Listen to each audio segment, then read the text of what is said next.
मैंने आपको पहले दिन बताया था कि मैं आपको जिस दिन ब्राह्म दिवस होगा उस दिन कथा सुनाऊंगा। 84 कोष है क्या, क्यों करनी चाहिए, किस लिए करनी चाहिए और प्रथम बार किसने की। तो क्यों करनी चाहिए इसका जवाब तो ये है कि एक एक पग आप 84 कोष यदि करते हैं तो 84 लाख योनियों के कष्ट और पाप नष्ट हो जाते हैं। वो यदि कोई व्यक्ति भाव से करे तब। इसके बाद में ये जाने कि प्रथम बार 84 कोष की यात्रा की जब ठाकुर जी धीरे धीरे बड़े होने लग गए तो उनके माता पिता की नंद बाबा यशोदा मैया की इच्छा हुई कि लाला, बाल्यकाल से हम इतनी जिम्मेदारियों में, तेरी जिम्मेदारियों में इतने फंस गए कि हम कहीं जा ही नहीं सके, किसी तीर्थ यात्रा हम कर ही नहीं सके। तू इतना उधम मचावे, कोई ना कोई नित्य शिकायत लेके आ जावे, तो बात चक्कर में हम कहूँ जा ही ना पावे। तब ऐसो हृदय कर रहो है, ऐसो मन है रहो है कि हम सभी व्रजवासी इनके संग में 4 धामन की यात्रा के तय जावे।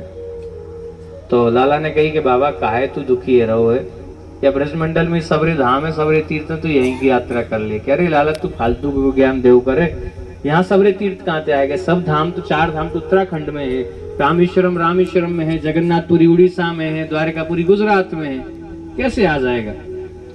तो उन्होंने कहा ना बाबा तू सब धामन की यहीं परिक्रमा कर ले तो फल मिल जाओ, पर माता पिता के लिए तो पुत्र पुत्र ही होता है, चाहे पुत्र कोई भी हो। तो जब ज्यादा जिद की तो बाबा ने, नंद बाबा से लाला ने कही कि बाबा एक काम कर, जब तुम जा ही रहे हो हमें ले, तो हमारी तो तुम मान ना रहे, तो एक काम करो हमें वो तुम 4 धामन की यात्रा पे ले चलो। तो बाबा ने कही लाला बात 4 धामन से अच्छो तुम घर ही बैठ रहे तो ज्यादा अच्छो है। फिर तू ब्रज में रह के लाला माखन चुरावे, कोई की गाय ने खोल देवे, कोई की मटकी फोड़े। अब तू यहाँ तो चलो ब्रजवासी है, हमारे घर की है, मान जावे, कछु समझ जावे। जब तू उत्तराखंड में जाके जाने कहा का उत्पात मचावेगो, तेरे चक्कर में हमको मार पड़ जावेगी। तो लाला भी 4 धामन ते अच्छो कि हम घर बैठे रहे में जावे ज्यादा आनंद है। कि बाबा एक काम करो, फिर आप हमें ज्यादा दूर ना ले जा रहे तो आप हमें मथुरा तक ले चलो, क्योंकि अब तो ये व्यवस्था है कि एक ही बार में चले गए, पहले पड़ाव हुआ करते थे रात्रि विश्राम। तो उन्होंने कहा ठीक है लाला, फिर तू ज्यादा जिद कर रहे हो तो मथुरा तक तू हमारे संग चल। तो मथुरा तक साथ लेके गए। तो रात्रि जब विश्राम हुआ तो सबके बने हुए थे टेंट तंबू बने हुए थे। तो नंद बाबा का नियम था कि ब्रह्म मुहूर्त से पूर्व उठ के दैनिक क्रियाकलापों से निवृत्त होकर और ब्रह्म मुहूर्त अपना पूजा पाठ बनाकर करते थे।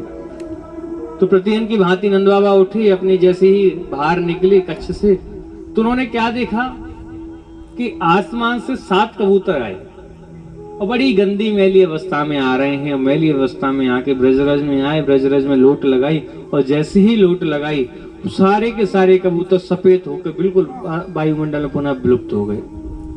कुछ देर बाद देखते हैं नंद बाबा 4 हंसों का जोड़ा आया, 4 हंसों का जोड़ा आया, ब्रजरज में लोट लगाई, लोट लगाते ही वो भी गंदी अवस्था में आया, बिल्कुल सफेद होकर फिर आसमान की तरफ विलुप्त हो गए। नंद बाबा बड़ो अचंभो करें कि लीला क्या हो रही है। थोड़ी देर बाद देखते हैं कि घोड़ा आता है, वो घोड़ा बड़ी मैली अवस्था में आया, ब्रजरज में लोट लगाई, जैसी रज में लोट लगाई वो भी बिल्कुल सफेद होकर खड़े हो गए। नंद बाबा ने रोका कि भैया रुको, भैया क्या लीला हो रही है। थोड़ी देर पहले कबूतर आए, फिर हंस आए, फिर आप आए हो और जैसी रज में लोट लगाई आप सबरे के सबरे बिल्कुल सफेद हो गए, ये क्या लीला है।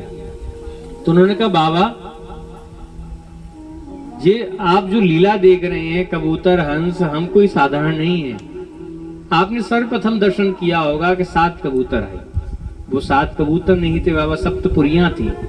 जब कोई भक्त सप्तपुरियों में जाता है अपने पाप को, कष्ट को पुरियों में छोड़ के आता है। जब पुरियों पे उसका कष्ट का, पाप का भार अधिक हो जाता है तो भार मुक्त होने के लिए ब्रज मंडल में आती हैं और ब्रज रज में लोट लगा के पाप मुक्त होके यहाँ से जाती हैं। उसके बाद में 4 हंसों का जोड़ा आया। 4 हंस नहीं थे बाबा, 4 धाम थे।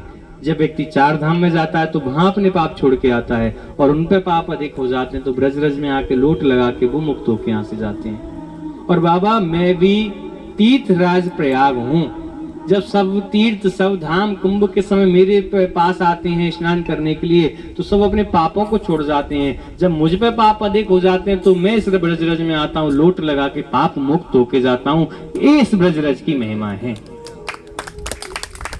बाबा ने कही कि हमारा लाला तो पहले दिन से ही बोल रहा है कि सब तीर्थ सब धाम यही है, पर हम ही बाकी ना माने। मैंने भी आपसे कहा था प्रथम दिन, आपको याद हो, कुछ करो या मत करो, कहीं मंदिर जाओ मत जाओ, दान करो मत करो, जहां भी जा रहे हो गाड़ी से उतर के रज को उठा के मस्तक पे लगा लेना। पहले दिन बताया था आपको, क्योंकि रज की महिमा है।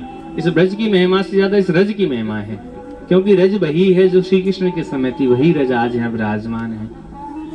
तो जिस सब लीला जब हुई तो नंद बाबा ने फिर सब ब्रजवासियों को बुलाया, एकत्रित किया, उनको पूरी कथा सुनाई कि ऐसी ऐसी सारे हमारे साथ में रात्रि में क्रिया हुई है।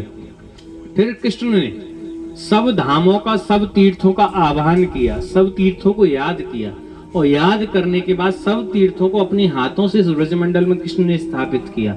तो उसका जब याद किया तो याद करने के बाद याद किया तो बद्रीनाथ को याद किया तो उसका नाम पड़ा याद बद्री, केदारनाथ को याद किया तो उसका नाम पड़ा याद बद्री। अब समय के प्रभाव से बोलचाल की भाषा में उसको आदि बद्री, आदि केदार के नाम से जानते हैं। तो जिन स्थानों के, जिन मूर्तियों के दर्शन आपने किए हैं वो साक्षात श्री कृष्ण के हाथों से स्थापित प्रतिमा है, जिनके दर्शन आप लोग करके आए हैं।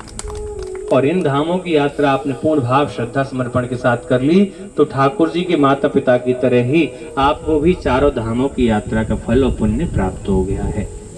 ठाकुर जी की बड़ी कृपा है कि आप लोग इतनी गर्मी में भी और इतनी आयु में भी, हमारी तो अभी कछुना 25-26 साल के हैं, हम फिर हुए स्थिति है रही है, गाड़ी में तो निकलने को मन ना करे, पर आप लोग जो तपस्या कर रहे हैं वास्तव में दिव्य है और ठाकुर जी की वास्तव में ही आप पे कृपा